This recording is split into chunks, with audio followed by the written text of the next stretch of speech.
और इन क्यूट सी दीदी और भैया से बात करके तो मजा ही आ गया, जिसको देखने के बाद तो सच में बहुत से सवाल और पैदा हो गए। तो हेलो गाइस, मैं हूं लक्की और मैं हूं अभी सोनप्रयाग में, और थोड़ी देर कॉफी पीने के बाद हम तैयार है केदारनाथ ट्रैक के लिए।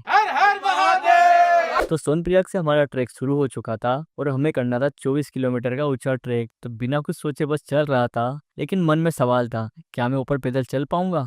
ढेर सारे सवालों के बीच हम आ चुके थे सोनप्रयाग मार्केट, जहाँ से हमने ली हमारे लिए लाट, और साथ में हमारा यात्रा रजिस्ट्रेशन भी यहीं चेक हुआ। और यह है वह जगह जहाँ से आपको सोनप्रयाग से गौरीकुंड तक जाने के लिए टैक्सी मिलती है, जिसका आपको मात्र 50 रुपए पर व्यक्ति देना होते हैं। और यहीं से आपको केदारनाथ के लिए घोड़े, खच्चर और पालकी भी मिलना शुरू हो जाती है। लेकिन आगे लैंडस्लाइड की वजह से हमें पैदल ही गौरीकुंड आना पड़ा। तो 6 किलोमीटर के ट्रैक के बाद हमें लगी थी भूख, तो हम आए इन आंटी के यहाँ कुछ खाने। तो हमने बनवाया आलू का पराठा, जो कि बहुत ही अच्छा था। और इन क्यूट सी दीदी और भैया से बात करके तो मजा ही आ गया। इसके बाद हम आ जाते हैं गौरीकुंड के उस गर्म कुंड को देखने, जिसको देखने के बाद तो सच में बहुत से सवाल और पैदा हो गए, क्योंकि इतना गर्म पानी बिना किसी सोर्स के, जहां एक तरफ मंदाकिनी नदी बह रही थी जिसका पानी बहुत ठंडा है, और दूसरी तरफ यह कुंड जो कि बहुत ही गर्म है। तो शिव पार्वती के इस चमत्कार को देखने के बाद हम निकल पड़ते हैं ट्रैक के लिए, और हमारे भैया तो 2 किलोमीटर के बाद ही घोड़े पर बैठ गए। और मेरे साथ है अंशु। और मैं आपको बता दूं, ट्रैक में सबसे ज्यादा परेशानी इन घोड़े और खच्चरों से हुई, क्योंकि हमारा और इनका रास्ता एक ही था। और रास्ते में मिले बहुत ही सुंदर सुंदर वाटरफॉल, जिन्हें देखने के बाद बहुत ही सुकून मिल रहा था। और रास्ते में मिले बहुत सारे लोग, कुछ भक्ति में तो कुछ ढूंढ रहे थे ऑक्सीजन। और हाँ, यहाँ बच्चों को लाना अवॉइड करे, क्योंकि ऊपर ऑक्सीजन कम होती है, जिससे उन्हें प्रॉब्लम हो सकती है।